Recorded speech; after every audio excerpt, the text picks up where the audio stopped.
में डीएचपोरा निर्वाचन क्षेत्र के एनसी कार्यकर्ताओं को संबोधित किया। बैठक में बड़ी संख्या में कार्यकर्ताओं ने भाग लिया।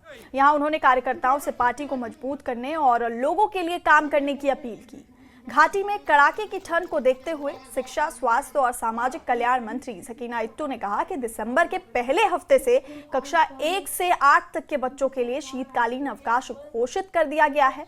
उन्होंने ये भी कहा कि पाठ्य पुस्तकों और शुल्क संबंधी मुद्दों को सुलझा लिया गया है और उल्लंघन करने वालों के खिलाफ सख्त कार्रवाई की जाएगी।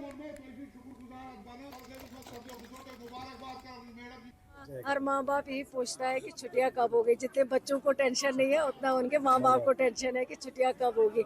लेकिन सर्दी तो है, विंटर का मौसम बहुत हार्श होता है और छोटे छोटे बच्चे हैं। इंशाल्लाह हमने इसमें ऑलरेडी मीटिंग की है कि फर्स्ट के बाद जो है छोटे क्लासेस जो है फर्स्ट अप टू मिडिल तक जो है वो छुट्टियाँ किताबों और फी का स्ट्रीमलाइन किया है। हाँ, बहुत स्ट्रीमलाइन हो गया। टेक्स्ट बुक्स तो ऑलरेडी हमने कहा है, क्लियर कट डायरेक्शंस हुए, इसमें कोई कमी नहीं आनी चाहिए।